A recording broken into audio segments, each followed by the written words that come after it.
vas-y, je te fais confiance. Et si on n'est pas prêt soi-même à lâcher prise, à abandonner notre tentation de contrôle absolu, alors on ne peut pas déléguer. Pour moi, la délégation, je pense que c'est une des choses les plus difficiles en management. Il ne faut pas s'y tromper. Et c'est sans doute ce qui nous apporte à nous-mêmes et aux autres le plus de satisfaction.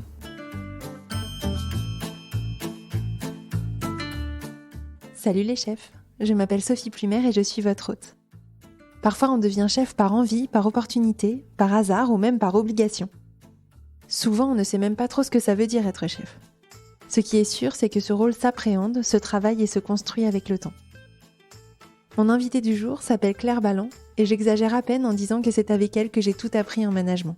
C'est avec elle que j'ai construit ma manière de déléguer et de donner du feedback. Pour chef, Claire a accepté de nous livrer sa vision de la délégation et ses meilleures pratiques pour engager nos équipes dans nos projets. Nous avons conçu cet épisode comme une masterclass sur la délégation. Un peu de théorie au début pour poser le cadre, suivi d'un cas pratique très concret à partir de la 15e minute. Vous allez l'entendre, Claire a ce don pour transformer des choses compliquées en choses très simples, même presque évidentes. J'espère que vous trouverez dans cette conversation de l'inspiration, l'envie de construire une équipe solide autour de vous pour changer le monde. Je vous souhaite une bonne écoute de mon échange avec Claire Balland et je vous donne rendez-vous en fin d'épisode pour le débrief.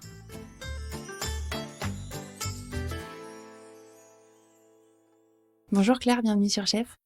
Bonjour Sophie, merci de m'accueillir. Je suis vraiment ravie de t'accueillir sur le podcast pour aborder un thème qui me tient à cœur et qui, je sais, est très attendu par les auditeurs et les auditrices de Chef, qui est la délégation. C'est en suivant tes formations que j'ai appris à déléguer parce que tu as créé une structure qui s'appelle Nalab avec laquelle tu accompagnes les entreprises sur leurs problématiques humaines et managériales, donc à travers des formations et du coaching. C'est ça? C'est exactement ça. D'abord, une fois de plus, merci de m'accueillir et puis je suis honorée d'avoir été choisie pour traiter ce thème. Pour démarrer, j'aimerais qu'on te connaisse un petit peu plus. Est-ce que tu peux m'expliquer ce qui t'anime ? J'ai passé la moitié de mon expérience professionnelle à travailler dans des entreprises, dans des groupes. Et puis, il y a une petite vingtaine d'années, je me suis rendu compte qu'en fait, la seule chose qui m'intéressait, c'était l'humain. Et c'était l'humain à l'intérieur des organisations. C'était à la fois les organisations me passionnent en tant que telles, on dit bien des personnes morales, donc la personne morale m'intéresse et puis la personne physique m'intéresse aussi. Et voilà, c'est ça qui nous anime, nous, c'est d'aider les personnes à révéler leur potentiel, avec toujours quand même dans l'objectif que plus les personnes vont développer leur potentiel, plus les entreprises dans lesquelles elles exercent leur talent vont pouvoir se développer elles-mêmes. Voilà, c'est une espèce de logique systémique, comme on dit. Je te propose de parler de délégation, d'entrer dans le vif du sujet. Qu'est-ce que ça veut dire déléguer ? En gros, la délégation, si je devais la résumer, ça consiste à demander à une personne de faire, de mettre en œuvre des tâches, des responsabilités qu'on a soi-même dans sa propre bannière. Donc on va souvent parler de la délégation en termes de management. Déléguer, c'est donner à quelqu'un le pouvoir, la latitude de faire des choses qui seraient plutôt sous ma responsabilité ou dans mon scope, comme on dit. Après, ce qui est intéressant, je trouve, dans la notion de délégation, c'est que chacun en a sa propre vision. Globalement, on comprend tous à peu près ce que c'est que la délégation, mais ensuite, le comment, le pourquoi et surtout à quoi ça va faire appel, là, c'est plus diffus selon les individus. Justement, je veux bien que tu nous éclaires là-dessus. Quand on passe du faire soi-même à faire par les autres, beaucoup de gens, et moi je l'ai aussi vécu, j'imagine que toi aussi tu l'as vécu, c'est très difficile, on se pose tout un tas de questions, comme tu dis. Pourquoi ? Qu'est-ce qu'on donne à faire ? Comment on le contrôle ? Combien de temps on donne ? Comment on fait un feedback ? On a peur aussi de déléguer quelque chose qu'on aurait forcément mieux fait soi-même. Donc c'est vraiment une étape clé en fait dans la prise de fonction et dans la posture de manager. Est-ce que tu peux nous expliquer ce qui se joue peut-être en nous au moment où on doit déléguer quelque chose ? C'est intéressant parce que tu vois, tout à l'heure tu as employé le terme de apprendre à déléguer et en fait il y a beaucoup de rubriques dans le management, de mon point de vue, sur lesquelles on peut appliquer un certain nombre de techniques, voire de process, de façons de faire. Par exemple, quand tu es manager, tu tiens les entretiens annuels d'une personne, donc oui, tu as besoin peut-être d'être formé sur comment est-ce que j'écoute, peut-être des capacités. Mais finalement, avec un peu de technique, on arrive à remplir une grande partie de ce qui est attendu de nous en termes de management. La délégation, et c'est là la différence pour moi avec d'autres parties ou sous-parties du management, ça demande, l'air de rien, un énorme travail sur soi. Et c'est pas forcément la première chose à laquelle on pense quand on pense délégation. Et pour moi, elle est là la clé, en fait. C'est ce que tu disais tout à l'heure, c'est-à-dire il y a une question de peur, il y a une question de contrôle, il y a une question d'appréhension, du lâcher-prise, il y a une question de oh là là, ça va être terrible, je ne vais pas pouvoir contrôler, je vais pas pouvoir gérer, je vais pas pouvoir maîtriser. Et la délégation, c'est l'inverse du contrôle. C'est pour ça qu'il y a une phrase qui dit « il n'y a pas de délégation sans contrôle ». Oui, mais le contrôle, c'est pas la délégation. Mais c'est justement cette question de contrôle sur laquelle il faut absolument travailler. Et là, c'est à titre personnel, on rentre presque dans le champ du développement personnel. Et si on n'est pas prêt soi-même à lâcher prise, à abandonner notre tentation de contrôle absolu, alors on ne peut pas déléguer. C'est impossible. Ça veut dire, j'imagine, qu'il y a des choses qu'on délègue plus facilement que d'autres. Là aussi, il y a plusieurs dimensions. Il y a la question de qu'est-ce que je délègue, jusqu'où je vais dans ma délégation, jusqu'où je ne vais pas dans ma délégation, et il y a la question du quoi. D'abord, le premier point, et qui explique peut-être pourquoi est-ce qu'on a du mal à déléguer, je reviens peut-être un peu sur ta question précédente, on a du mal à déléguer parce qu'on se rassure en faisant. Et ça, on est tous pareils. Et il y a ce côté, c'est moi qui l'ai fait. Je me permets un parallèle avec la façon dont on apprend à l'école, en fait. Quand on apprend à l'école, c'est le premier qui réussit tout seul. Il y a peu de travail collaboratif, il y a peu de travail coopératif. Donc il y a un côté où c'est ma responsabilité, donc je dois faire et je dois faire tout seul. C'est que notamment pour les personnes anxieuses, stressées, peut-être les sujets qui sont très importants, où on a besoin de contrôle, où on a un enjeu personnel, etc., se dire que si on délègue là où on a le plus besoin de contrôle et d'être assuré, ça va être humain de vouloir faire. Je voudrais juste partager avec toi les deux grands écueils de la délégation quand on est soi-même manager, qui est le premier ce que j'appelle moi la délégation poubelle. Donc il y a des choses qui sont très très faciles à déléguer. C'est tous les trucs que j'ai pas envie de faire. Donc ceux-là, puisque j'ai pas envie de les faire, ça ne me coûtera rien de demander à quelqu'un d'autre de les faire. Et c'est rarement des choses à forte valeur ajoutée. Donc c'est pour ça que j'appelle ça la délégation de poubelle, parce qu'en toute bonne foi et en toute bonne conscience, il y a plein de managers qui vont dire « mais moi je délègue vachement ». Bah vraiment, alors là, moi je délègue plein de trucs. Puis en fait, quand tu commences à regarder concrètement ce que les personnes délèguent, ouais, ok. Donc c'est vrai qu'il n'y a pas un enjeu personnel très fort. Donc voilà, j'attire l'attention sur le fait que la délégation, ça n'est pas demander à quelqu'un de faire quelque chose que je n'ai pas envie de faire. Et puis après, il y a l'autre excès, qui est ce que j'appelle la délégation océan. C'est-à-dire, je vais déléguer des trucs trop larges, je vais déléguer des trucs trop vastes, je vais déléguer des choses sans aucune frontière, sans aucune limite. Je vais faire une délégation vague. Je vais dire, bah tiens, fais ça. Mais sans aucun accompagnement, sans aucune aide, sans... Là, c'est presque de la délégation, j'appellerais presque ça de la délégation désinvolte ou de la délégation désincarnée. C'est-à-dire, voilà. Donc, peu importe le périmètre, mais débrouille-toi. Avec la pire des phrases qu'on entend en termes de délégation qui est « Vas-y, je te fais confiance ». Et celle-là, j'invite tous tes auditeurs à bien se regarder et dire à quelqu'un, vas-y, je te fais confiance, c'est pas une mauvaise chose en soi, bien entendu, mais il faut juste s'assurer qu'avant, on ait donné à la personne les moyens d'avoir confiance. C'est pas toujours le cas. Comment je peux choisir ce que je délègue et ce que je délègue pas ? La délégation, ça se passe entre deux personnes. Donc, il y a moi, et on vient d'en parler, il y a moi. Comment est-ce que je travaille mon lâcher-prise? Comment est-ce que je travaille ma capacité d'acceptation que les choses ne seront pas faites comme je les aurais moi-même réalisées? Et puis il y a l'autre. Donc, je vais forcément moduler mon dispositif, mon périmètre de délégation selon la personne qui est en face de moi. Puisqu'on n'a pas des personnes qui sont tous à des mêmes niveaux de maturité. Et ce que je dis souvent, moi, dans la délégation, il y a effectivement, moi, les sujets sur lesquels j'accepte de ne pas être dans un contrôle permanent, parce que je suis tellement stressée qu'il va falloir que je contrôle tout à la seconde. Et puis, il y a qu'est-ce que la personne qui est en face de moi est en capacité d'exécuter. Et pour avoir une idée de cette notion-là, moi, il y a une notion que j'aime bien qui s'appelle la notion de l'autonomie. Et du coup, l'idée, c'est d'essayer d'identifier le niveau d'autonomie de la personne à qui je vais déléguer des choses. Et si je reviens sur la notion de l'autonomie, en fait, l'autonomie, elle est constituée pour moi de deux éléments. Il y a la notion de la proactivité, c'est-à-dire la capacité de prise d'initiative de la personne, aussi de prise de recul. Et puis il y a la question de la fiabilité, c'est-à-dire est-ce que la personne à qui je vais déléguer les choses va, de mon point de vue, c'est toujours extrêmement subjectif, va de mon point de vue pouvoir faire les choses, enfin en tout cas me donner un rendu qui sera globalement proche de ce que j'attends. Et qu'est-ce que ça apporte aux autres que je leur délègue certaines tâches ? Je voudrais quand même aussi revenir sur qu'est-ce que ça m'apporte à moi. Parce qu'on a parlé tout à l'heure de les difficultés que ça pouvait générer chez moi, le lâcher-prise, etc., etc. Mais ce que ça m'apporte à moi, c'est une satisfaction intense.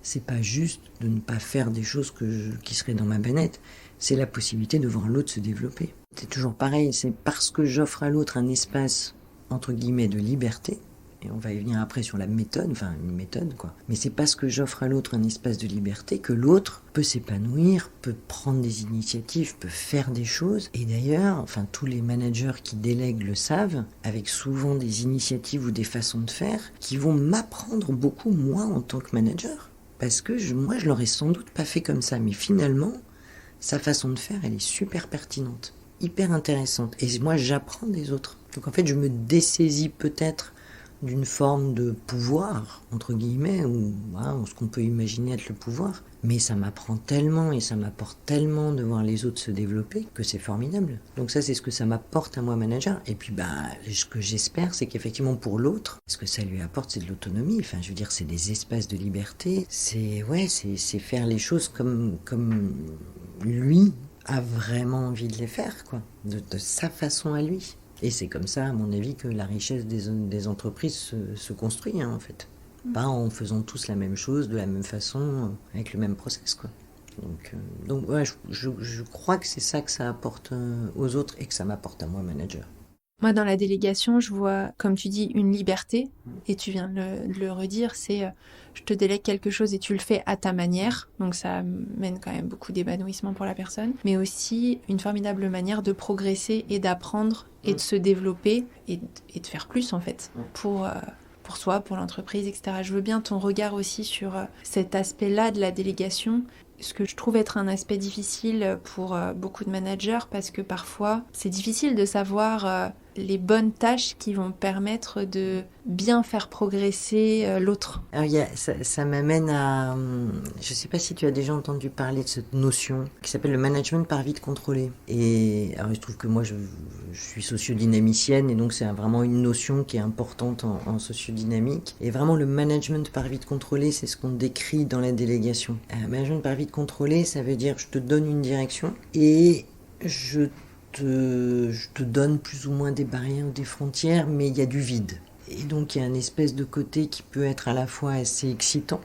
Donc il y a une espèce de truc, comme tu dis, d'autonomie, un truc. Et puis il est contrôlé parce que je suis quand même là, moi, manager, et je suis là pour t'accompagner, et je suis là pour te rattraper si tu fais une erreur. Et c'est la même métaphore que quand on apprend un enfant à marcher. Mais je me permets cette métaphore parce que sur la délégation, il y a un peu de ça. C'est-à-dire que je vais démarrer la délégation, avec quelqu'un qui est plutôt novice ou quelqu'un qui est plutôt jeune, donc je vais l'amener à progresser.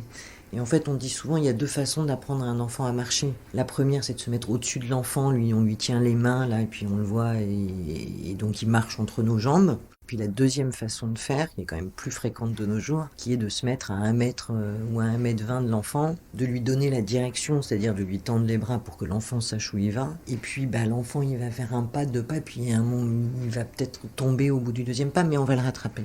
Donc il va tomber un peu, mais il va pas se faire mal. Et la délégation, pour moi, c'est exactement cette même métaphore. On démarre avec un objectif qui est relativement simple, relativement compris. On est assez présent en termes d'accompagnement, et tout ça, ça se discute avant, bien entendu. Mais on est assez présent en termes d'accompagnement. Et puis, au fur et à mesure, la personne à qui on délègue va grandir, va devenir de plus en plus autonome, va prendre de plus en plus d'initiatives. Puis du coup, nous, en tant que manager, on s'éloigne en fait.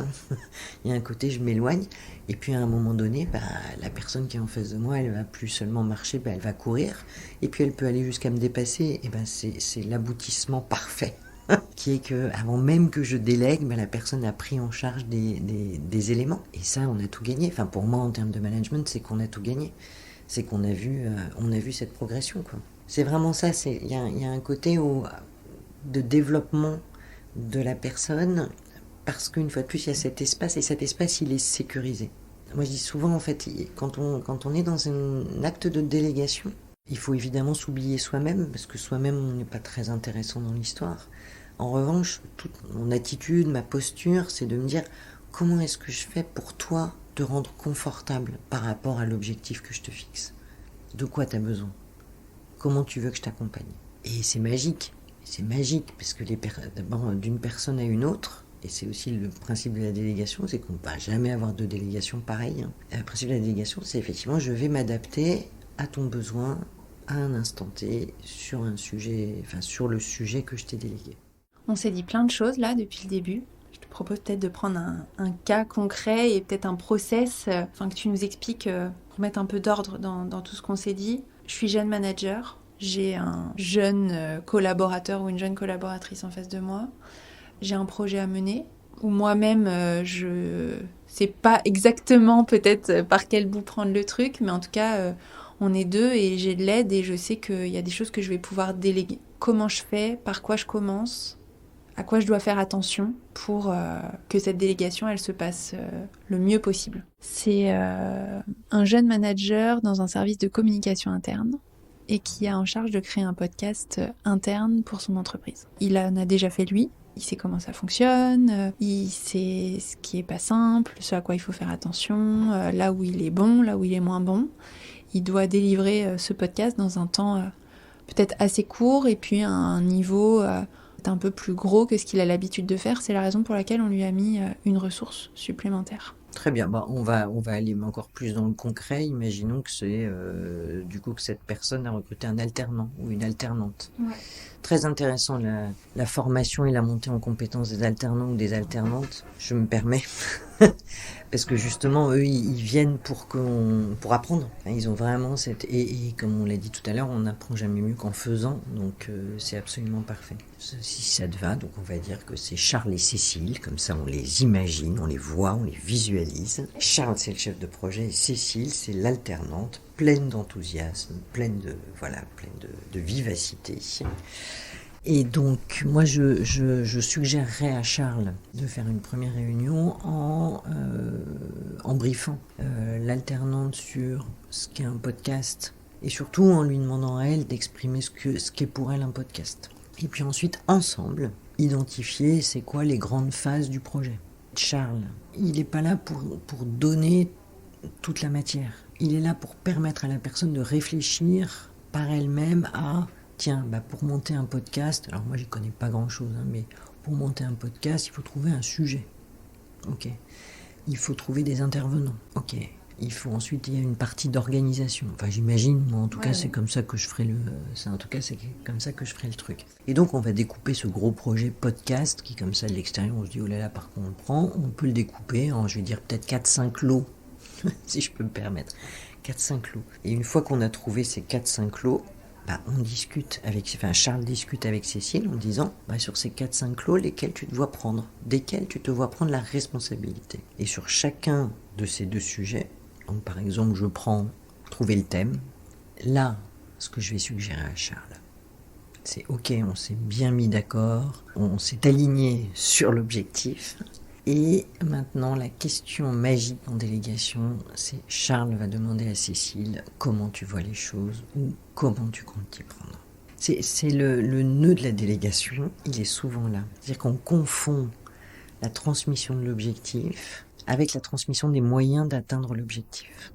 Et en fait, le vrai sujet, c'est que l'objectif, oui, bien sûr que c'est au manager de le formuler avec la personne, avec le délégataire. Mais ensuite, il faut que l'espace de liberté du délégataire, elle soit dans le comment, vraiment les choses très concrètes et très quotidiennes, et très, très factuelles, très opérationnelles en fait.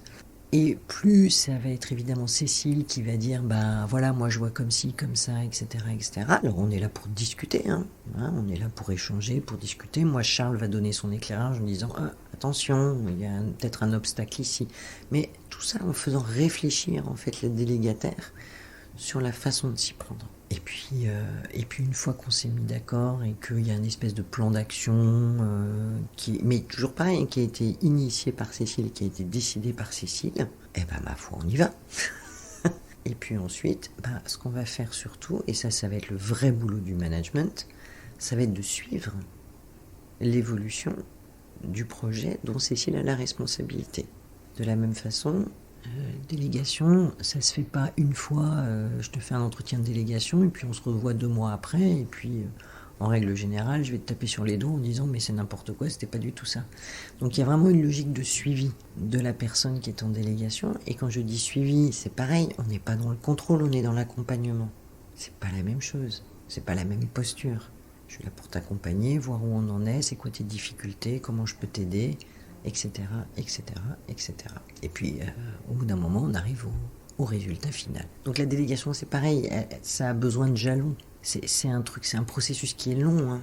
Il y a plusieurs choses que je retiens dans l'exemple de Charles et Cécile, c'est que Charles, il décide pas dans son coin ce qu'il va déléguer ou pas. C'est possible parfois, mais parfois ça peut se co-construire aussi, et notamment quand on sait pas bien, quand on a la charge de quelque chose et on sait pas bien comment commencer, ça peut être intéressant de co-construire aussi le périmètre de délégation avec ses équipes. Si on a les idées très claires, on peut expliquer en disant voilà, j'ai décidé de te déléguer ça et voilà ce que je pense, etc. Et qu'est-ce que t'en penses, est-ce que ça te va ou pas? Mais on peut aussi mettre le sujet sur la table et co-construire ensemble cette partie-là. Et ce que je retiens aussi, c'est effectivement, c'est pas parce que Charlie délègue une partie du sujet que, en fait, il reste très présent. Parce que Cécile, elle a jamais fait ce truc-là. Donc en fait, là aussi, c'est un peu de la co-construction. Lui, il se met dans une position où il accompagne, où il pose des questions. Il peut aussi donner son avis parfois. Voilà, mais c'est pas parce qu'il délègue qu'il ne fait pas. Absolument. En fait, c'est là où c'est intéressant, parce qu'en fait, en délégation, tu inverses presque la proposition. Charles devient une ressource pour Cécile. C'est pour ça que pour certains managers, c'est un peu compliqué de se dire, oula, mais en fait, c'est Cécile qui a le pouvoir. Bah ouais. Enfin, qui a le pouvoir. En tout cas, c'est elle qui va faire. Donc je me mets à la disposition de Cécile, parce que ce qui m'importe, une fois de plus, c'est qu'elle soit confortable, elle soit à l'aise pour délivrer au mieux les éléments qu'on a décidés ensemble qu'elle allait mener à terme, quoi. Donc je me mets à disposition. Si je prends toujours cet exemple, c'est possible que Cécile, elle choisisse un thème, un sujet. Donc là, on va dire la définition du thème qu'on aborde dans le podcast, qui est le sujet clé, qu'elle n'a jamais fait. Elle peut ne pas être lucide sur sa capacité à le faire et être très attirée par les paillettes de ce thème, mais en fait ne pas vraiment être capable de le faire. Si Charles sent ça et se dit waouh, ok, là t'es juste en train t'as envie de faire le truc le plus important du projet, mais n'oublie pas que t'es toute jeune, que t'as jamais fait ça et que ça va être super compliqué parce qu'en plus en face de toi t'as peut-être des interlocuteurs de haut niveau qui vont vachement te challenger, etc. Et il sent pas le truc, comment il fait ? Parce que c'est bien de co-construire, à un moment donné, il reste quand même maître à bord et il peut pas aller dans une direction où il sait que le binôme va se planter. C'est pour ça que, comme je te le disais, chaque cas va être différent. Mais là, en l'occurrence, ça peut parfaitement être... tu vois, si je prends cet exemple, on sent Cécile hyper enthousiaste, mais rappelle-toi, c'est l'autonomie dont on parlait tout à l'heure, il y a la proactivité, puis il y a la fiabilité, c'est ce que je sens que la personne va pouvoir délivrer ou pas. C'est complètement normal et c'est complètement usuel d'avoir, normalement au préalable, on a réfléchi quand même à ce qu'on pouvait déléguer selon ce qu'on sentait de la personne. Et après, justement, ça appartient au manager de ne pas forcément tout mettre sur la table. Si je reprends l'exemple de Charles et Cécile, il y a là, par exemple, la question du sujet, c'est le truc prégnant et on sait que c'est complexe. Parce qu'on le fait soi-même, parce qu'on sait à quel point c'est difficile, parce qu'on sait qu'il y a des enjeux internes, parce qu'on sait que ça demande une connaissance des personnes assez fine, etc. Mais à ce moment-là, moi je dis Charles ne doit pas mettre ce sujet-là sur la table de la délégation. Ça n'est pas ouvert. Il va prendre les 4 autres sujets parce qu'il pense que sont effectivement à la fois peut-être moins critiques pour la réussite du sujet, et puis surtout que Cécile va pouvoir y arriver avec son aide certes, mais va pouvoir y arriver. C'est pour ça que c'est la limite de la co-construction et de l'ouverture de tout. Et puis on sait bien, je veux dire, quand les personnes démarrent, on va pas leur donner le truc le plus critique ou le truc le plus difficile à faire, même si eux de l'extérieur disent c'est super. Alors par contre, effectivement, ça c'est un point majeur, c'est qu'effectivement ça il faut pas l'ouvrir. Parce que rien de pire que de te montrer une vitrine pleine de gâteaux, de te dire prends le gâteau que tu veux. Et puis en fait, une fois que tu m'as dit moi je voudrais l'éclair au chocolat, je te dis ah non, désolé, mais l'éclair au chocolat, je le garde, il est pour moi. Donc ça, non. Et c'est pour ça qu'il y a un travail préparatoire de délégation à faire. Je continue sur ce projet entre Cécile et Charles. Le projet se poursuit et donc il y a des points de suivi, etc. Le projet se termine. Comment intervient le feedback dans tout ce processus, à la fois dans le suivi et puis à la fin du projet? Quand est-ce que je fais un feedback? Comment je le fais? Comment je le fais pas aussi? Enfin, je sais pas quand est-ce que je ne le fais pas, etc. Alors, le feedback, je le fais tout au long de la délégation, dans des modalités qui sont, comme je le disais, à définir avec la personne en amont. Alors, reprenons Charles et Cécile. Finalement, je pense que Cécile est parfaitement en capacité de trouver les sujets. Rappelle-toi qu'au début, quand on a commencé à poser le sujet dans une première réunion, on s'est dit « Ok, comment tu vas t'y prendre ?» Donc c'est aussi ça qui va me donner une idée de son niveau d'autonomie et de fiabilité, de proactivité. Et puis on s'est positionné nos jalons. Donc on va faire des points. Alors il y a des moments où on fait de la délégation, où on fait des débriefs, je dirais quasiment 2 fois par semaine, parce que ça le nécessite. Il y a des moments où on va faire un débrief 1 fois par semaine, parce que c'est un projet au plus long cours. Mais donc il n'y a pas comment est-ce que je pourrais dire ça? Il n'y a pas une règle. Parce que ça va être pareil selon les personnes, selon les sujets. Donc, le truc absolument indispensable, c'est qu'il y en ait. Et donc les débriefs, ils sont tout au long de la délégation, jusqu'à l'aboutissement. Et souvent, ce que je dis, ce qui est intéressant, effectivement, une fois qu'on est arrivé au livrable final, donc ça y est, Cécile, elle est arrivée avec les 3 sujets qui sont arrivés. C'est évidemment intéressant à la fois de débriefer le process de comment elle s'y est prise et aussi de débriefer le process d'accompagnement. Faire une espèce d'analyse méta de voilà, comment est-ce que tu as vécu l'accompagnement, est-ce que tu aurais préféré plus de choses, moins de choses, etc. Normalement, si on a fait un accompagnement au fur et à mesure, on ne devrait rien apprendre dans le débrief final. C'est toujours ce que je dis. Si vous tombez des nues au débrief final, c'est qu'il y a eu un problème. Mais après, c'est le cas de plein d'autres sujets dans le management. C'est pareil, si tu fais une fois un entretien annuel, puis tu fais aucun point intermédiaire avec ton collaborateur, c'est sûr que si tu vois ton collaborateur 1 fois par an, c'est un petit peu compliqué. Donc pour moi, c'est globalement sur le plan du management. Donc ce que je retiens là aussi, c'est que le feedback, il est régulier, il est dans les 2 sens. Qu'est-ce qui t'a plu, moins plu, là où tu as eu des difficultés. Et puis là où moi je ressens que peut-être plus difficile, ça avance peut-être un peu moins vite, c'était peut-être... je sais pas quoi, bien ou moins bien, etc. Et du coup, comment on avance pour la fois d'après, on se revoit, etc. Je retiens aussi que le feedback, il est très personnalisé, donc il peut aussi évoluer dans le projet. C'est-à-dire que Cécile, au tout début, elle découvre, elle démarre, etc. Donc on va avoir des points de suivi très réguliers, tous les jours, tous les 2 jours, etc. Puis qu'après, en fait, ça fait 6 mois qu'elle est là, c'est beaucoup plus simple, elle est beaucoup plus en maîtrise, les gens la connaissent plus, donc on peut se voir plutôt toutes les semaines ou un peu plus long, ou un peu plus, de manière un peu moins fréquente. Ok. Et puis il y a une dimension complémentaire qui est le projet lui-même, si tu veux. Voilà, si tu es sur quelque chose qui effectivement s'étale sur 6 mois, tu vas avoir des points de suivi très, très proches au début, plus loin, puis après tu as des projets qui sont sur 15 jours. Où là, ça peut être parce qu'il y a en plus des éléments critiques, etc., où on se voit toutes les 48 heures parce que c'est important et parce que c'est un guide aussi pour la délégataire, enfin pour Cécile, c'est très rassurant. Une fois de plus, c'est très rassurant si le manager s'est bien mis en position d'accompagnement. Ça peut être très anxiogène si le manager s'est mis dans une position de contrôle.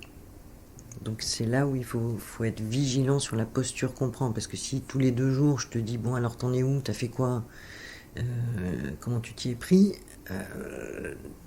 et si on s'arrête là, moi au bout d'un moment je vais vivre ces rendez-vous avec une certaine appréhension. Si au contraire, bien sûr qu'on se pose la question alors où est-ce que t'en es, c'est quoi tes prochaines étapes et en quoi est-ce que je peux continuer à t'aider, c'est pas pareil quoi. Ouais, complètement, je pense qu'on voit bien la différence. On arrive bientôt à la fin de notre échange, Claire. J'avais 2 dernières questions. Si je suis un manager plus expérimenté, est-ce qu'il y a des bonnes pratiques de niveau 2, comment je progresse en délégation en fait?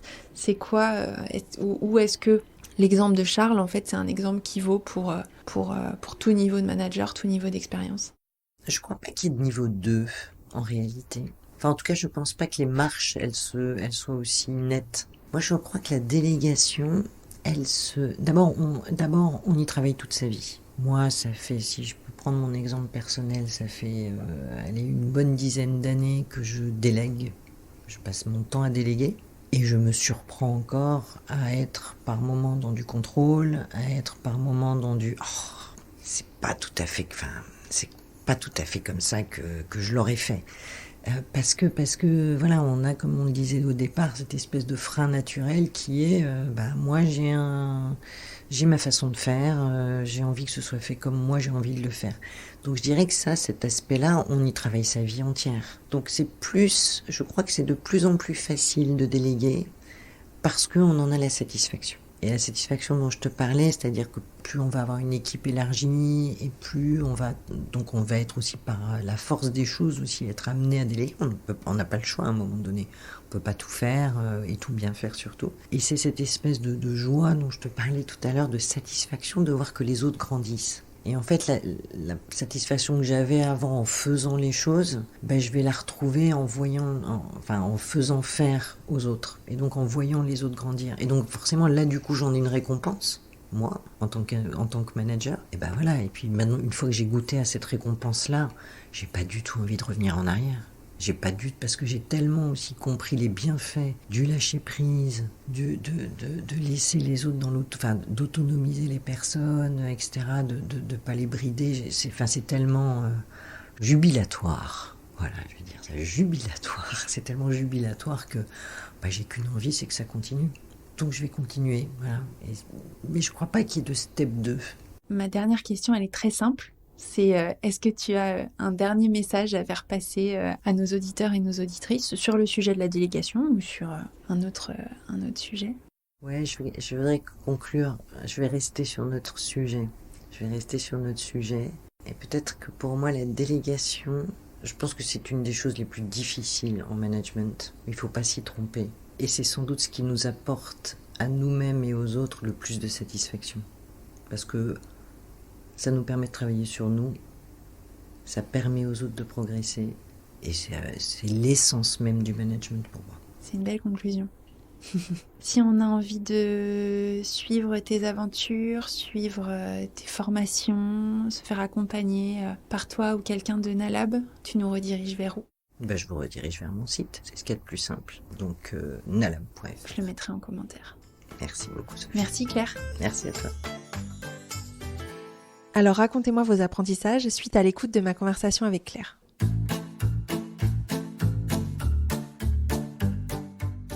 De mon côté, j'ai retenu quelques punchlines qui vont me servir de trame pour ce débrief. Pour commencer... Voilà, j'attire l'attention sur le fait que la délégation, ça n'est pas demander à quelqu'un de faire quelque chose que je n'ai pas envie de faire. Et oui, Claire l'a répété à plusieurs reprises dans l'épisode. La délégation, c'est bien se mettre au service de l'autre pour qu'il soit dans les meilleures dispositions possibles afin de réaliser le projet dont je lui transmets la responsabilité. Ce que je délègue a donc de la consistance et de la cohérence pour mon ou ma collègue. Et la délégation, c'est l'inverse du contrôle. Comme on l'a vu dans le cas pratique, déléguer signifie que je connais la personne à qui je transmets la responsabilité du projet. J'ai donc préparé mon acte de délégation. Je sais ce que je peux lui déléguer, ce que je ne peux pas lui déléguer, ce que j'ai envie de lui déléguer, ce que je n'ai pas envie de lui déléguer. L'action de délégation me demande aussi de me connaître moi, savoir comment je fonctionne, ce qui me met en situation de stress par exemple, pour éviter de générer cette situation. Et puis quand Claire dit que la délégation c'est l'inverse du contrôle, ça ne veut pas dire qu'il n'y a pas de suivi, bien sûr. Et donc pour chaque situation de délégation, on définit la manière dont on va suivre le projet, en fonction du projet, de la personne en face, de moi, etc. Et c'est comme ça, à mon avis, que la richesse des entreprises se construit, en fait. Pas en faisant tous la même chose, de la même façon, avec le même process, quoi. Peut-être s'il y avait un seul why à chercher à la délégation, ça serait celui-là. Ça serait d'apporter de la richesse aux entreprises. C'est pas parce que je suis chef, que je suis décideur ou décideuse, que je connais la meilleure manière de faire. Et finalement, m'enrichir des parcours, des idées de mes équipes, forcément ça m'aide moi et ça va aider mon entreprise à être encore plus performante, plus innovante, plus agréable à vivre aussi. J'espère que cet épisode aura nourri votre approche de la délégation et du rôle de chef. Claire et moi serions très heureuses d'avoir vos retours suite à cet épisode. Vous pouvez nous laisser des commentaires et nous contacter par LinkedIn, ça serait un plaisir de vous lire. À très vite pour un nouvel épisode.